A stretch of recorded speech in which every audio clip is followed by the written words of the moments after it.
Welcome प्यारे बच्चों। तो आज हम इस वीडियो में अनौपचारिक पत्र का एक उदाहरण करने जा रहे हैं और ये पत्र बहुत ही इंपॉर्टेंट है क्योंकि अक्सर परीक्षाओं में इस पत्र को पूछा गया है और ये एक अनौपचारिक पत्र है अर्थात इनफॉर्मल लेटर।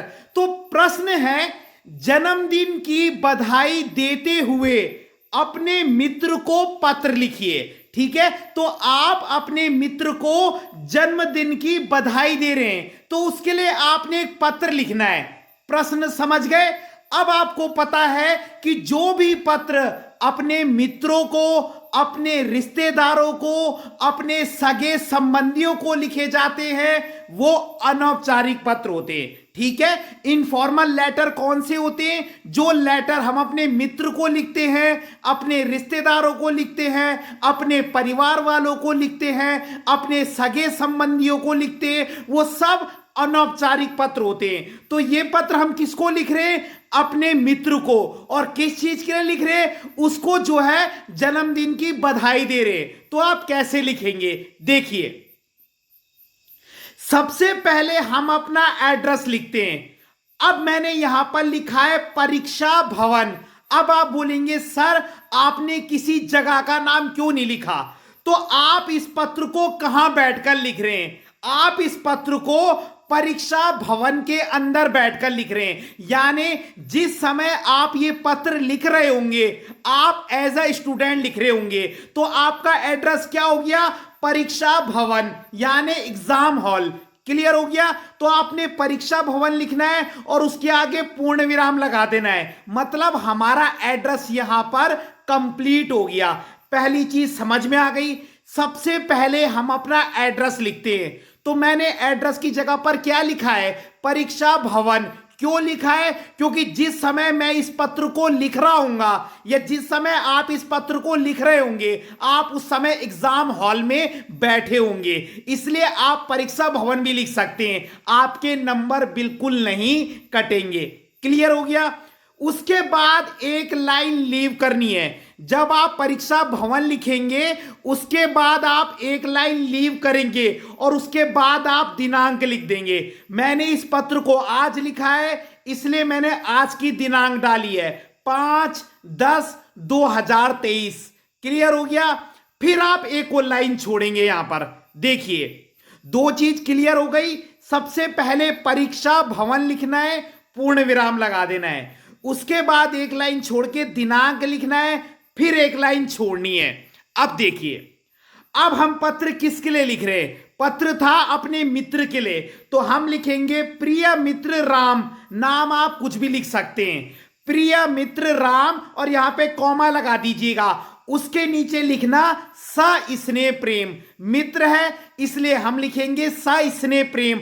अगर यहां पर पिताजी होते तो हम क्या लिखते? हम लिखते पूजनीय पिताजी या आदरणीय पिताजी और नीचे क्या लिख देते? सादर प्रणाम। अगर ये पत्र पिताजी के लिए होता तो मैं लिखता यहां पर पूजनीय पिताजी कॉमा और उसके नीचे लिखता सादर प्रणाम और पूर्ण विराम। लेकिन ये जो पत्र है ये मित्र के लिए, तो हमने लिखा प्रिय मित्र राम कॉमा सस्नेह प्रेम और पूर्ण विराम लगा देना। ये वाला स्टेप क्लियर हो गया। सबसे पहले हमने क्या करा? परीक्षा भवन लिखा, उसके बाद एक लाइन छोड़ के दिनांक लिखी, फिर एक लाइन छोड़ दी। अब यहां पर लाइन नहीं छोड़नी है, अब हम पूरा कंटेंट एक साथ लिखेंगे। अब पत्र मित्र के लिए लिखना है तो प्रिय मित्र राम, फिर कॉमा जरूर लगाना। बच्चे यहां पर कॉमा लगाना छोड़ देते हैं। उसके बाद सस्नेह प्रेम और फिर पूर्ण विराम भी लगाना है। अगर आप नहीं लगाएंगे तो आपके आधे नंबर या एक नंबर कट जाएंगे। क्लियर है? उसके बाद मैं यहां कुशल मंगल हूं, पूर्ण विराम, आशा करता हूं कि तुम भी वहां कुशल मंगल होंगे। ठीक है, मैंने यहां पे करती हूं लिख दिया। जो लड़कियां हैं वो करती हूं लिखेंगे, जो लड़के हैं वो करता हूं लिखेंगे, वो आपकी मर्जी है। मैं यहां कुशल मंगल हूं, पूर्ण विराम, आशा करता हूं कि तुम भी वहां कुशल मंगल होंगे। ये तो लिखना ही पड़ता है। मतलब मैं यहां ठीक ठाक हूं, आशा करता हूं कि तुम भी वहां ठीक ठाक होंगे। कुशल मंगल का मतलब होता है ठीक ठाक। ठीक है, अब पहले हालचाल तो पूछना ही है।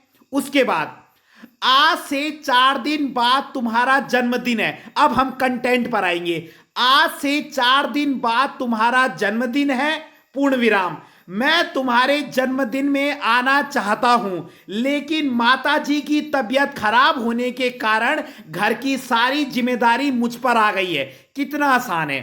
सबसे पहले हमने क्या लिखा, मैं यहां कुशल मंगल हूं, पूर्ण विराम। इसको रट लो। आशा करता हूं कि तुम भी वहां कुशल मंगल होंगे, क्योंकि ये लाइन तो आपने लिखनी है, तो इसे रट लीजिए। अब मेन कंटेंट पे आ जाइए।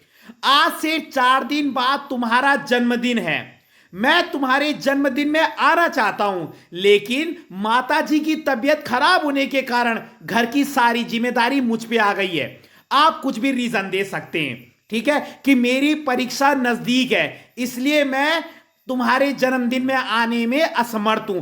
आप कुछ भी लिख सकते हैं। यह बहुत आसान कारण है कि मेरी माताजी की तबीयत खराब है, इसलिए घर की सारी जिम्मेदारी मुझ पर आ गई है, पूर्ण विराम। तुम्हें जन्मदिन की ढेर सारी शुभकामनाएं। मैं भगवान से प्रार्थना करता हूं कि तुम जीवन में हमेशा खुश रहो और अपने माता पिता का नाम रोशन करो, पूर्ण विराम। बस कंटेंट खत्म।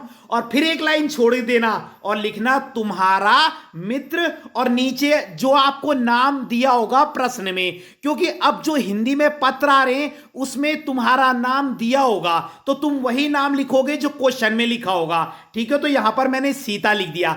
आपके प्रश्न में जो नाम होगा आपका, आप वही लिखेंगे और हमारा अनौपचारिक पत्र समाप्त। तो कितना आसान था, देखिए।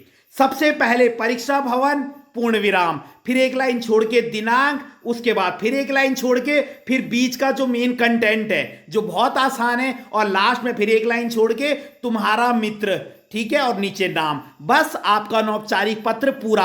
आपने छोटे छोटे सेंटेंस बनाने, क्योंकि अगर आप बड़े सेंटेंस बनाएंगे, टफ वर्ड लिखेंगे, तो गलती होने के ज्यादा चांस हैं, ठीक है। सिंपल लिखिए, पूरे नंबर मिलेंगे। तो अगर आपको वीडियो पसंद आई हो तो लाइक कीजिएगा, कमेंट कीजिएगा और अपने चैनल को सब्सक्राइब जरूर कीजिएगा। धन्यवाद।